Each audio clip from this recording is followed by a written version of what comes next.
सोने की गुफा का रहस्य।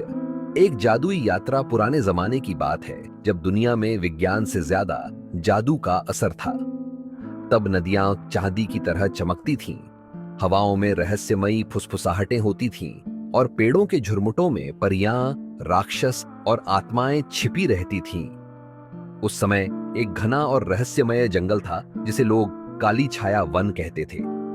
इस जंगल के बीचों बीच एक पहाड़ी थी, जहां छुपी थी एक गुफा, सोने की गुफा। कहते थे कि उस गुफा में इतना खजाना छुपा था कि एक बार उसे पा लिया जाए तो कभी भूख, गरीबी या दर्द ना हो। लेकिन उस गुफा तक पहुंचना आसान न था। उसका रास्ता भूतों, राक्षसों, जादुई पहेलियों और मृत्यु की खामोश परछाइयों से भरा था। कई लोग गए, लौटे नहीं। कुछ कहते थे कि वो गुफा असल में एक परीक्षा है, मनुष्य की आत्मा, नियत और इरादों की परीक्षा। काली छाया वन के पास एक छोटा सा गांव था, मधुवन। वहां रहते थे दो भाई, गुल्लू और पुच्छी। दोनों सगे भाई थे, उम्र में बस 2 साल का अंतर था। गुल्लू बड़ा था, दृढ़, साहसी और बुद्धिमान। उसकी आंखों में एक अलग सी चमक थी, जैसे वो किसी और ही दुनिया को देख पा रहा हो। पुच्छी छोटा था, चंचल मगर चतुर। वह तीरंदाजी में निपुण था और उसकी हंसी पूरे गांव की रौनक थी। उनके दादाजी बूढ़े मगर रहस्यमयी थे। उनकी कहानियां सुनकर ही गुल्लू और पुच्छी बड़े हुए थे। खासकर एक कहानी बार बार सुनाई जाती, सोने की गुफा की। दादाजी कहते, गुफा किसी लालची को अपना खजाना नहीं देती, वह सिर्फ उसी के लिए खुलती है जिसका दिल साफ हो और आत्मा मजबूत। सफर की शुरुआत एक दिन गांव में अकाल पड़ा। न खेतों में अनाज बचा था, न कुएं में पानी। बच्चों की आंखों में भूख का डर था। उस रात गुल्लू ने पुच्छी से कहा, भाई अब समय आ गया है, हमें गुफा तक जाना होगा, गांव के लिए, अपने लोगों के लिए। पुच्छी ने बिना सोचे तीर कमान उठाया और मुस्कुराकर बोला, चल भैया, ये जंगल भी देख लें। अगर भूख से मरना है तो कम से कम कोशिश करके मरेंगे। सुबह होते ही दोनों भाइयों ने सफर शुरू किया। साथ में कुछ सूखा खाना, दादाजी की मंत्रों वाली किताब और एक धातु का ताबीज था, जिसे दादाजी ने उन्हें यह कहकर दिया था, जब सब खत्म लगे तो ये तुम्हें रास्ता दिखाएगा। जंगल का पहला हिस्सा, भ्रम का रास्ता। जैसे ही वे काली छाया वन में घुसे, सब कुछ बदल गया। सूरज की किरणें पेड़ों की शाखाओं से छनकर अंधेरे में खो जाती थीं। हवा में कुछ फुसफुसाहटें थीं जो समझ में नहीं आती। कुछ ही दूरी पर उन्हें एक चौराहा मिला, 4 रास्ते, और हर रास्ते के ऊपर एक पत्थर पर कुछ लिखा था।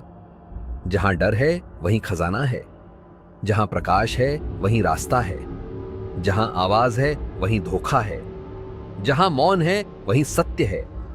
गुल्लू सोच में पड़ गया। पुच्छी ने कहा, प्रकाश वाला लें, वो तो सीधा दिख रहा है। गुल्लू ने सिर हिलाया, नहीं, ये सब भ्रम है। दादाजी कहते थे, गुफा दिल वालों की परीक्षा लेती है, डर को पार करना होगा। चल, पहले वाले रास्ते पर चलते हैं। और जैसे ही उन्होंने वो रास्ता चुना, पेड़ों से एक धुआं निकला और एक डरावनी छाया उनका पीछा करने लगी। पहला खतरा, भय की छाया। वो छाया हर बार तब प्रकट होती जब वे थक जाते। उसकी शक्ल बदलती थी, कभी मां की, कभी मरे हुए दोस्तों की, कभी उनके अपने चेहरे की। एक रात पुच्छी डरकर चिल्ला पड़ा, भैया ये क्या है, क्यों पीछा कर रही हैं ये छायाएं? गुल्लू ने अपनी किताब खोली और मंत्र पढ़ना शुरू किया। मंत्रों के साथ छाया कमजोर हुई, लेकिन पूरी तरह गई नहीं। तभी ताबीज चमक उठा और उनके चारों ओर एक उजाला फैल गया। छायाएं गायब हो गईं। गुल्लू समझ गया, ये डर का पहला इम्तिहान था, अब गुफा हमें पहचानने लगी है। दूसरा खतरा, सांपों की घाटी। आगे एक गहरी घाटी थी, जहां जमीन पर सैकड़ों सांप रेंग रहे थे। हर सांप की आंखें खून की तरह लाल थीं। कोई इंसान उस घाटी को पार नहीं कर सकता था, कम से कम जिंदा नहीं। पुच्छी ने कमान उठाई, मगर गुल्लू ने उसे रोका, नहीं, ये बल से नहीं, बुद्धि से सुलझेगा। गुल्लू ने अपने थैले से थोड़े चूने और राख को मिलाया और एक गोल घेरा बनाया। फिर मंत्र पढ़ते हुए उसे घाटी में फेंका। देखते ही देखते वो घेरा उजाला बनकर फैला और सांप पीछे हटने लगे। वे घाटी पार कर गए, मगर अब उनके चेहरे पर थकान नहीं, एक नए विश्वास की रेखा थी। तीसरा खतरा, भटकाने वाले भूत। एक रात जब वे गुफा के बहुत पास थे तो चारों ओर कोहरा छा गया। पेड़ों के पीछे से आवाजें आईं, दादाजी की, माँ की, गांव के लोगों की। आवाजें कह रही थीं, लौट आओ बेटा, यहां मौत है। गुल्लू ने आंखें बंद की और मंत्र पढ़ा, मगर पुच्छी विचलित हो गया। उसे दादाजी की परछाई दिखी जो कह रही थी, तेरा भाई मर जाएगा, लौट चल। वो चलने ही वाला था कि गुल्लू ने उसका हाथ पकड़ लिया। ये भ्रम है, असली दादाजी हमारे दिल में हैं। वो डर नहीं फैलाते, हिम्मत देते हैं। तभी एक गूंजती हुई हंसी आई और कोहरा छूट गया। गुफा के द्वार की पहेली, अंततः वे गुफा के दरवाजे पर पहुंचे। वहां एक बड़ा पत्थर था जिस पर उभरे हुए अक्षरों में लिखा था, मुझे वो दे जो पास ना हो, और जो पास हो उसे छोड़ दे। पुच्छी ने कहा, क्या अब भी हमें कुछ और देना है? हम सब कुछ पीछे छोड़ आए। गुल्लू ने कहा, अब हमें अपने लालच, अपने डर और अपनी पहचान तक छोड़नी होगी।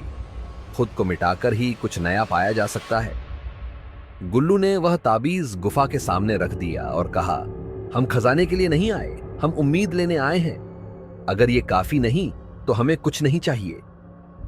दरवाजा धीरे धीरे खुल गया, मगर अंदर जो था वो सोने से कहीं ज्यादा मूल्यवान था। गुफा में कदम रखते ही समय जैसे थम गया। वहां सोने का ढेर नहीं, बल्कि आत्माओं की आवाजें थीं। दीवारों पर चित्र थे, हर उस व्यक्ति के जिसने लालच में आकर अपनी आत्मा खो दी थी। एक बुजुर्ग व्यक्ति प्रकट हुआ, आधी देह पारदर्शी, आंखों में आग। उसने कहा, तुमने द्वार पार कर लिया, मगर असली परीक्षा अब शुरू होती है। उसे हर व्यक्ति का दिल दिखता था। उसने गुल्लू से पूछा, क्या तू अपने भाई को खोने को तैयार है, यदि यही कीमत है? गुल्लू चौंका, मगर बोला, अगर उसके जीवन से गांव बच सकता है तो मैं तैयार हूं, मगर खुद को कभी माफ नहीं कर पाऊंगा। तभी पुच्ची बोला, मैं नहीं मानता, भाई के बिना कुछ नहीं चाहिए। अगर कीमत भैया की जान है तो खजाना डूबे भाड़ में। गुफा हिल उठी, उजाला फैला और बुजुर्ग मुस्कुराया। यही उत्तर था, खजाना प्रेम है, बलिदान है, लालच का त्याग है। तुम सच्चे उत्तराधिकारी हो। गुफा के बीचों बीच एक छोटा बीज था, उजाले से बना हुआ। बुजुर्ग ने कहा, इसे अपने गांव में लगाओ, ये हर भूख मिटाएगा, हर बीमारी हटाएगा। मगर ध्यान रहे, इसके फल का दुरुपयोग हुआ तो सब नष्ट हो जाएगा। कुल्लू और पुच्ची गांव लौटे। बीज लगाया गया और कुछ ही दिनों में वहां एक वृक्ष उग आया जिसकी पत्तियां औषधि थीं, फल अन्न की तरह और छाया सुकून देने वाली। गांव फिर से हंसने लगा, मगर गुल्लू और पुच्ची कभी घमंड में न डूबे। उन्होंने पहरेदारी शुरू की ताकि गुफा का रहस्य सिर्फ नेक दिलों तक ही पहुंचे। एक रात गुल्लू उस वृक्ष के नीचे बैठा आसमान देख रहा था। पुच्ची पास आया और बोला, भैया अगली गुफा कब चले? गुल्लू मुस्कुराया, हर नेक काम एक नई गुफा खोलता है, बस साहस और सच्चाई साथ होनी चाहिए।